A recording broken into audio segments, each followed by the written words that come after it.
Good morning, peoples.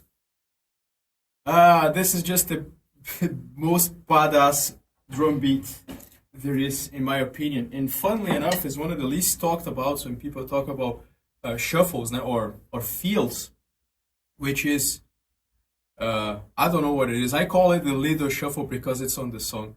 All right, so it goes like this.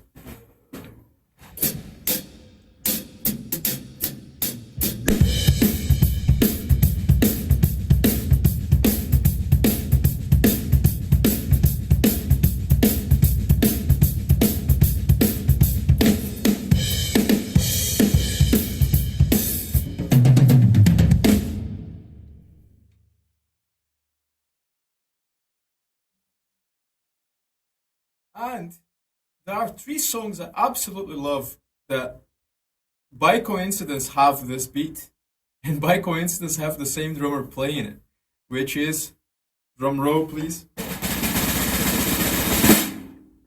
Jeff Porcaro. Oh yes, the one and only, the absolute, my favorite drummer, my number one. Um, And what is interesting about the way he plays this beat is that it's almost like Rosanna in terms of how it feels, because it does not feel like a shuffle. It doesn't have a skip beat with it. It has a polyrhythmic flow, much like Rosanna. Uh, I kind of explained everything I know about it on a video I recorded this week at some point, or maybe last week, which is the secret to the Rosanna shuffle. In a way, this is also the secret to the Lido shuffle, which is the pulse of it. It's not a loose shuffle, it's very tight, and it has a polyrhythmic flow.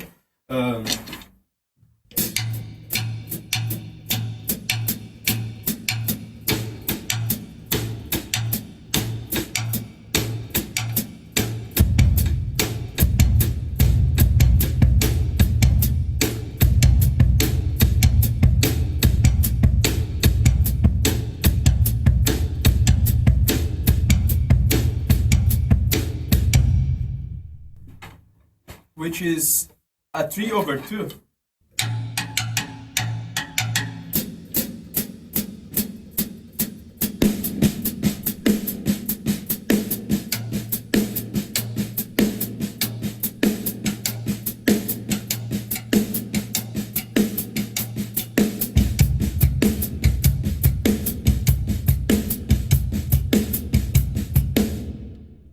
Yeah.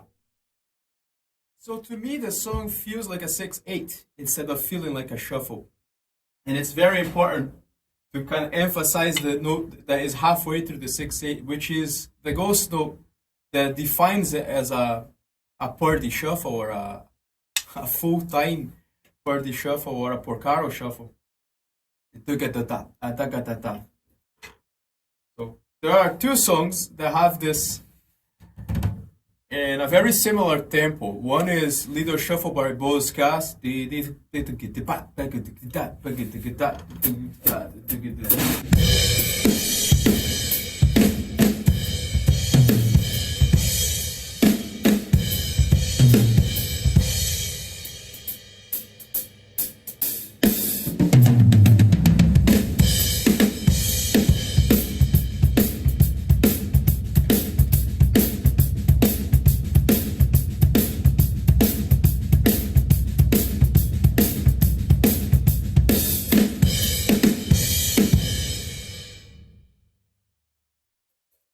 other one.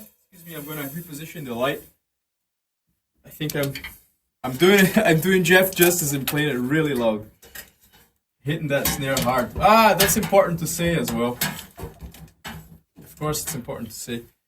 The snare is really loud, really loud. It's not shuffly at all. It's a backbeat. Bah, bah. Pretty much, how loud is the snare? As loud as you can hit it. So the difference between this and the Child's Anthem, I think Child's Anthem is a few years later, and Jeff had a slightly upgraded way of hearing this and playing this. it starts to feel more swung. Um, or maybe it's just my imagination. Um, 1, 2, 3, 4.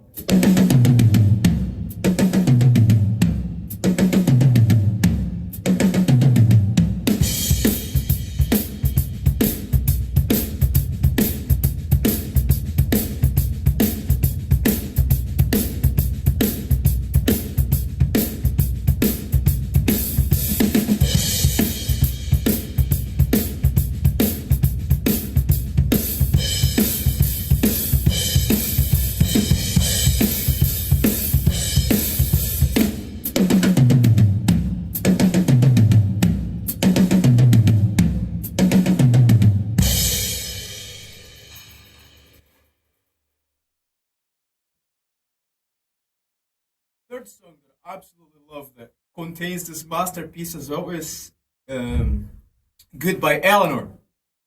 But there's a few details about Goodbye Eleanor. He plays it way faster and misses out on the bounce of the backbeat. Paga, paga, tu que tu caga, tu que tu caga. So Goodbye Eleanor is simplified as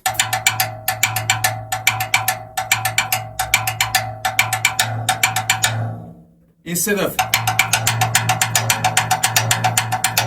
it's missing the note after the fourth beat of the 6/8, the tu get to ta.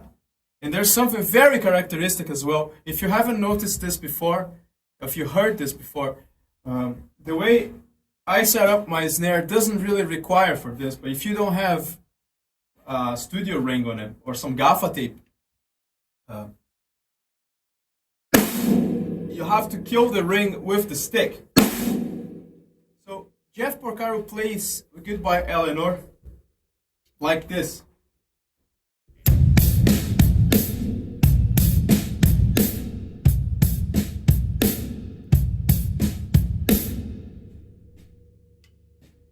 Killing the ring on every backbeat.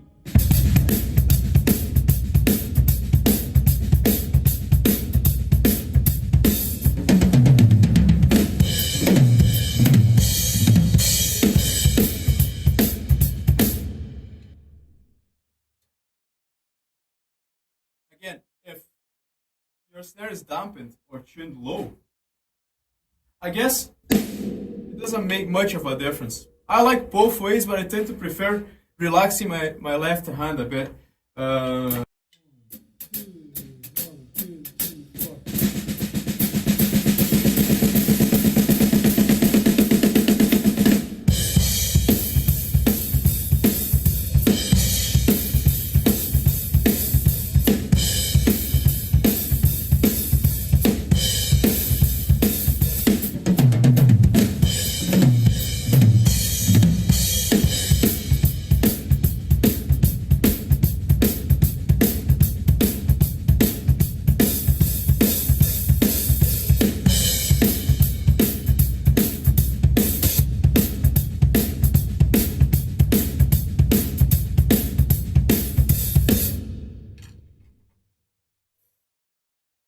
And that's it. This is almost like a compendium and an extension to the video I made the other day about the secret to the Rosanna shuffle. Because again, if you don't feel the pulse of those things as a 3/2, it's difficult to get it to have the right flow. They're very straight ahead. I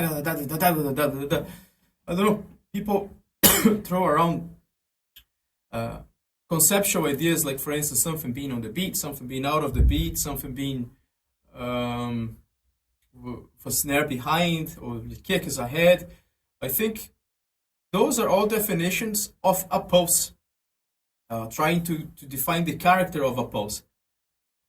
We can use conventions like, the snare is behind. Yeah, that defines a specific pulse, and I think what defines the pulses of Jeff's way of playing over for example, if we had the ability to go back in time and hire a different drummer to play little shuffle, who actually played, the song will feel completely different. They have a different pulse. Yeah, the guitar parts will probably be largely the same. So yeah, it's fascinating to think how much the pulse really dictates the feel. And I just truly think that this is pure badassery. It's got everything I love about drums. It's got power, it's got straight ahead, it's got momentum, it's got energy, and blues and polyrhythmics. It's not straight floor on the floor all the time. It's got a lot of possibilities, a lot of nuance, just perfection to me. Uh, as long as I keep finding joy in those things, I'll steam it as high as possible. Like I said, there's nothing like Jeff Porcaro to me. It's the perfect blend of heavy rock, heavy hitting, fast, groovy, swung, a mix, the missing link between African polyrhythmics and pure badass heavy hitting rock and roll. But anyway, that's all I have to say for today. Thank you so much for watching. Please engage with the YouTube features of liking, subscribing, commenting, sharing. If you genuinely feel like doing so, if you have something to say, feedback, criticism, constructive criticism, please. And that's it. I'll see you next time.